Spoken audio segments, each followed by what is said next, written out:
L'hôtel était rempli d'invités, de rires et de musique. Ce soir-là, tout le monde célébrait les fiançailles du couple. Elle, rayonnante dans sa robe élégante, se tenait au bras de son futur mari, fière et heureuse. Mais en traversant le hall, un vieil homme la fixa d'un regard insistant.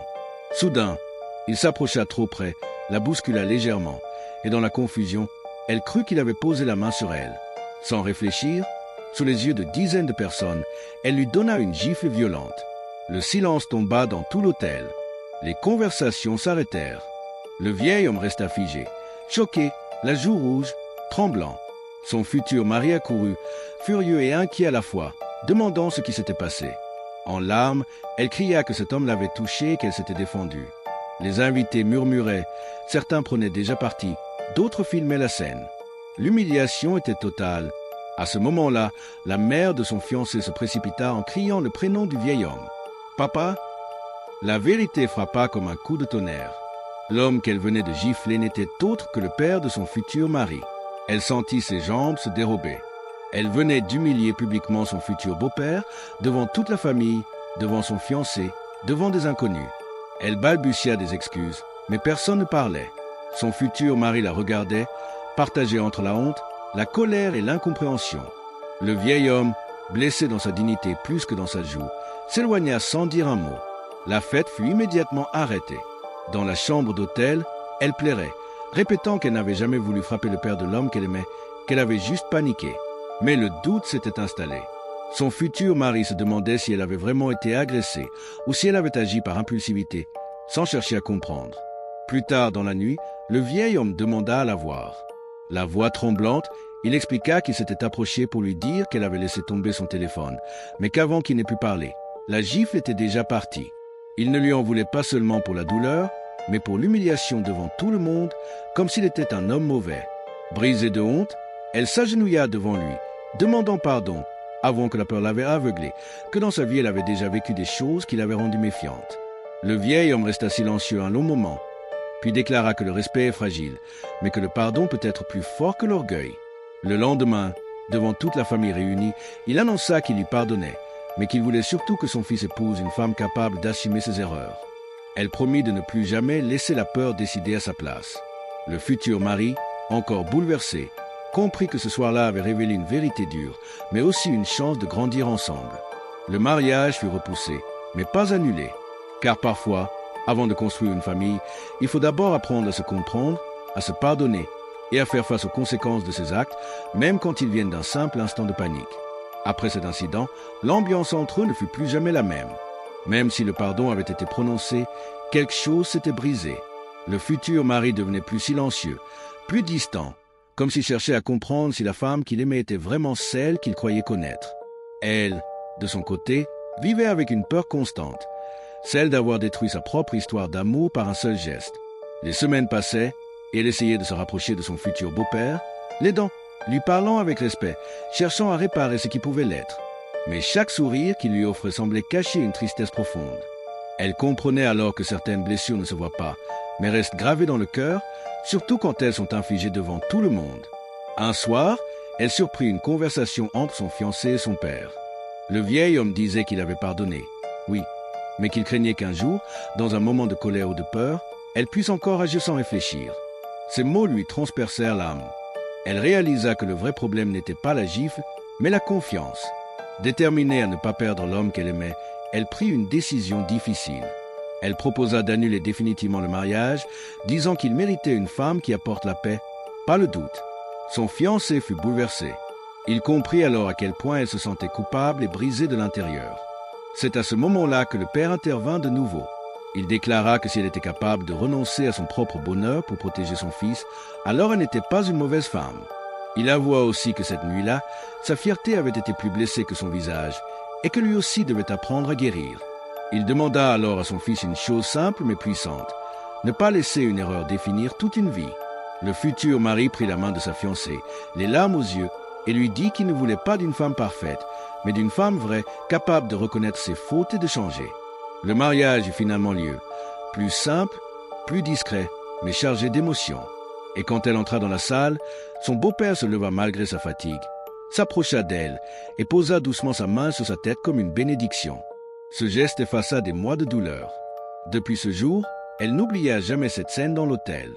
Non pas comme un souvenir de honte, mais comme le moment où elle apprit que l'amour ne se mesure pas quand tout va bien, mais quand tout semble perdu et qu'on choisit quand même de rester, de pardonner et de reconstruire.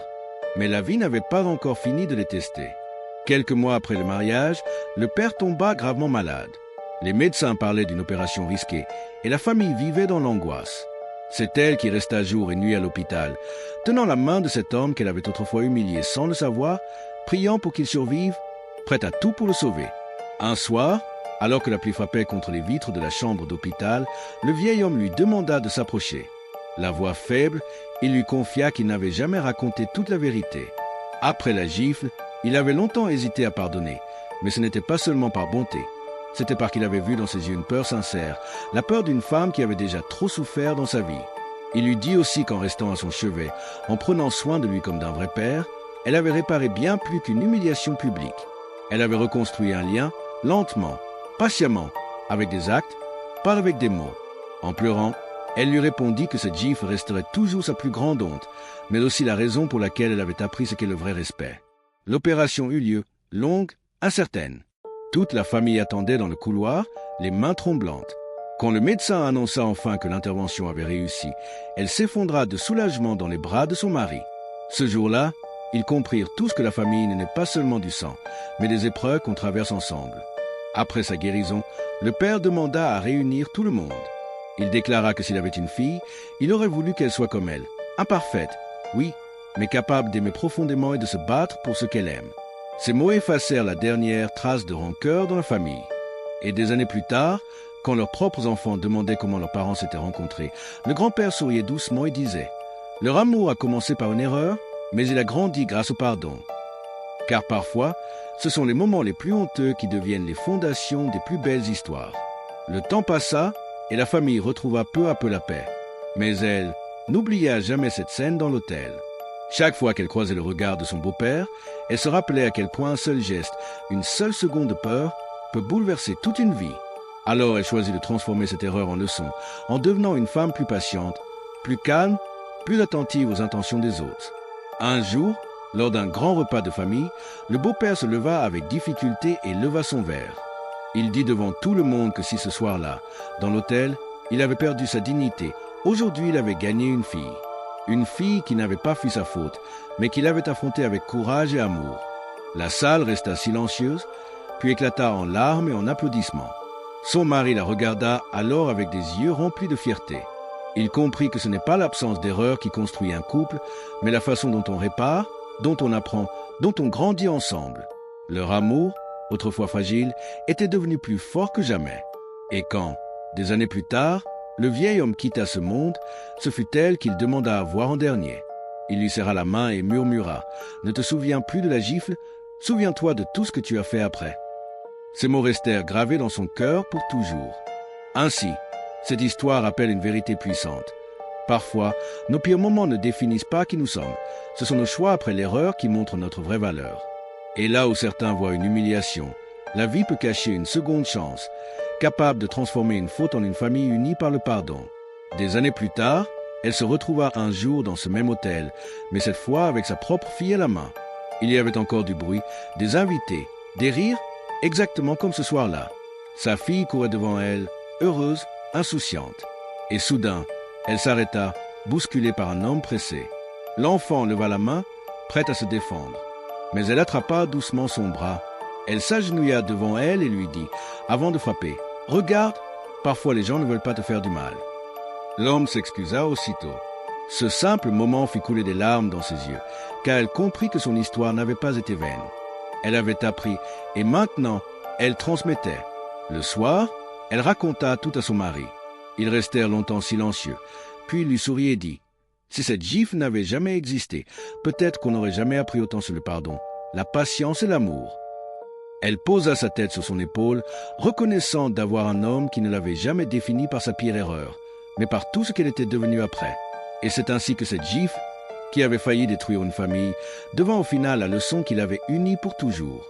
Une preuve que même les actes nés de la peur peuvent être transformés en force quand le cœur choisit l'humilité, la vérité et le pardon. Après l'hôpital, Tout le monde pensait que la famille était enfin soudée, mais en réalité, une tension silencieuse grandissait dans la maison. Le père, même s'il avait pardonné, devenait de plus en plus fragile, irritable, comme s'il portait encore une douleur qu'il n'arrivait pas à exprimer. Et le mari, priant de sa femme et son père, commençait à se refermer sur lui-même, incapable de choisir un sans se sentir coupable. Un soir, une dispute éclata violemment. Le père reprocha à son fils d'avoir changé depuis son mariage, de ne plus être le même homme. Et dans la colère, il la regarda et laissa échapper des mots terribles. Depuis que cette femme est entrée dans ta vie, tout est devenu compliqué. Ces mots la transpercèrent plus fort que la gifle qu'elle avait donnée autrefois. Elle comprit alors que, malgré le pardon, elle resterait toujours celle qui a frappé le père, celle par qui le scandale était arrivé. Le lendemain, sans rien dire, elle fit sa valise et quitta la maison, laissant juste une lettre disant qu'elle ne voulait plus être la cause des conflits entre un père et son fils. Quand son mari découvrit la lettre, il devint fou de douleur. Il chercha partout, l'appela sans réponse. Et pour la première fois, il osa affronter son père. Il lui cria que s'il continuait à la juger pour une erreur passée, alors il la perdrait pour toujours. Le vieil homme resta silencieux, car il comprenait soudain qu'il risquait de perdre non seulement sa belle-fille, mais aussi son propre fils. Pendant ce temps, elle était retournée vivre chez une tante, brisée, convaincue qu'elle n'avait jamais vraiment été acceptée. Elle se répétait que l'amour ne suffit pas toujours quand le passé revient sans cesse frapper à la porte. Elle pensait même demander le divorce, croyant que son mari serait plus heureux sans elle. Mais le destin frappa encore. Une nuit, le père s'effondra de nouveau. Crise grave, urgence totale. Quand le fils arriva à l'hôpital, les médecins dirent qu'il fallait une transfusion immédiate et que son groupe sanguin rare n'était pas disponible. Sans hésiter une seule seconde, le fils appela sa femme. Quand elle arriva à l'hôpital et comprit la situation, elle ne posa aucune question. Elle s'allongea directement pour donner son sang à l'homme qui l'avait accusé, jugé, rejeté. Et avant de s'évanouir de fatigue, elle murmura « Même s'il me déteste, je ne le laisserai jamais mourir. » Quand le père se réveilla et apprit ce qu'elle avait fait, il fondit en larmes. Pour la première fois, il comprit que cette femme n'était pas seulement la cause d'un scandale, mais la raison pour laquelle elle était encore en vie. Il demanda qu'on la fasse venir. Faible, la voix brisée, il lui dit « Ce n'est pas ta gifle qui m'a blessé le plus, c'est mon incapacité à te voir autrement que par cette erreur. Et aujourd'hui, tu m'as sauvé la vie. Je n'ai plus le droit de te juger. » Elle pleurait, lui aussi, et son mari, debout à côté du lit, comprit que parfois, la vraie réconciliation ne vient pas des mots, mais des sacrifices qu'on fait quand plus rien ne nous y oblige. Mais même après ça, la paix ne fut pas immédiate. Parce que quand une famille a été blessée profondément, il faut du temps pour que la confiance revienne. Il y avait encore des silences lourds, des regards évités, des blessures qui se cicatrisaient lentement, jusqu'au jour où le père fit quelque chose que personne n'attendait. Lors d'une grande réunion de famille, il se leva, prit la main de sa belle-fille et déclara devant tout le monde « Le plus grand tort que j'ai subi dans ma vie, ce n'est pas cette gifle, c'est d'avoir failli perdre mon fils et une femme qu'il aime vraiment. À partir d'aujourd'hui, je la présente non pas comme ma belle-fille, mais comme ma fille. » La salle éclata en sanglots. Et elle, qui avait cru être la cause de la destruction de cette famille, devint finalement la preuve que même les histoires nées dans la honte peuvent finir dans l'amour. Alors que tout le monde croyait enfin que la paix était revenue dans la famille, le destin frappa une dernière fois. Et cette fois, personne n'était prêt. Un soir, le père demanda à parler seul à sa belle-fille.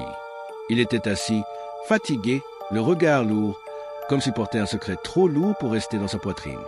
Il lui dit qu'il devait lui avouer quelque chose avant qu'il ne soit trop tard. Tremblante, elle s'assit en face de lui. Il lui révéla alors une vérité qu'il n'avait jamais osé dire à personne. Ce soir-là, à l'hôtel, il ne s'était pas approché d'elle seulement pour lui rendre son téléphone. Il l'avait reconnue. Elle ressemblait énormément à une jeune femme qu'il avait aimée dans sa jeunesse, une femme qu'il avait abandonnée enceinte, par peur et par lâcheté. Cette femme était sa mère.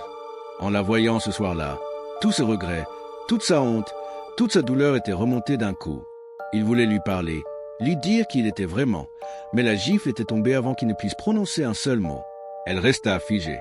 Son monde venait de s'écrouler. L'homme qu'elle avait giflé était en réalité son vrai père. Il pleurait.